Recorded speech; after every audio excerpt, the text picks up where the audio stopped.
Kasing Jantia Student Union minta kasing kelali banyak kedua ya director ketenat kekot kekya ban pandin syai kalis belami kerteng kisamla banyak puli MBBS nak kebhak jang sarkar.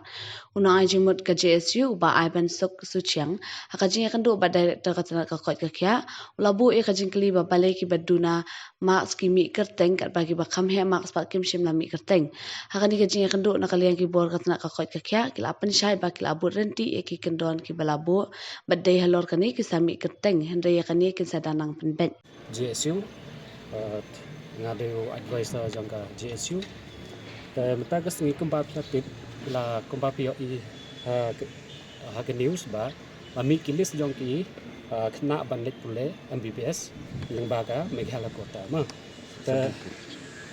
ha to kalis bami kilio I ba don ki arangut ki niki kena ha open category ki bayo ki ba duna max ban ya ki kena kasi jente jong te minta kes ni ban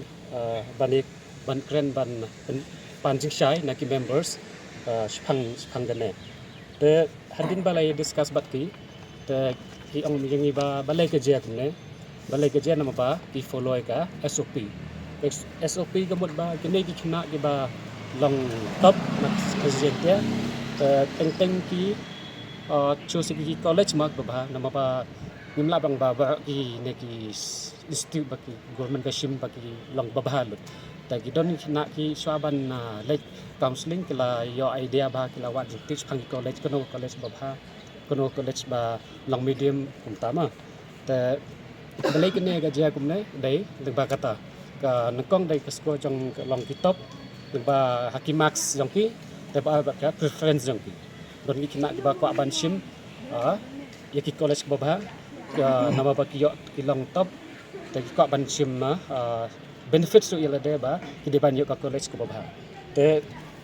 kat kum ka jing batai nak liang jongki official jong the health department ba kam dei be ki le bias kam don partiality ka long baik ba ki follow baik ya ka SOP te spang gane ba ngil discuss bat ki te kinsa ai jing tip ngi hadin te ngila heban ki ong ba kila ban penrung saiwe te kin la bai ban kin sale bai kisa penrung ba saiwe I kina na presiden te jongi te iwe te ki kin sale bai tang ba na lai ling patip ka tang bai we te kin sayo bai ngin sayo bai saiwe kina na presiden te Ban pedumi akan ban pun umat ban migrate ini kena ba long top syaka open category teladai ni ki migrate ini kena ba long top syaka open category te ngin saya yo ban sim ban pendrung sai wei I kena presiden te nang waiting list kaneka list jongka presiden te na kalian kas pemucua nama ki kidang iduna ki kena ba score he max na ganit dai nata kadau ana kembang OIP mene ba ka de preference jong ki ta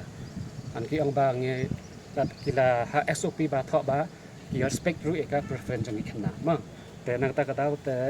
ling ba ka preference jong ki ru kala kene kala ban je te ngila ka pat e ki ngila ajing tho e ki ba nang ne sekmat kanam dei ban je bat ki ha ban pen bet ye ka SOP jong ki te nang ne sekmat ba hopefully next year kanam je suk ne yamata ta ngi haban ni sob ta ga jing sna thu mabala da ni le chong shit kan sa affect ya ka life ya ka kira jong ki kina ki kata ngi haban ka khat te suppose la da ngi misel thu iwe kin sabon ba le chekot ru ta kan sa affect ya ba ka ne ka system te ngum kwa ai kata ngi kwa ai ka jing ba hi ngum kwa ban ba ka ne ka step jongi akan affect kino kita ni hope hadin by next week ngin yo ka ko banta ki kena kasi jente jong Pio banyak kendu Director jangga medical education. Director jangga medical education kan deputy secretary dan Deputy Secretary bat ki DHS ro ki dan lang.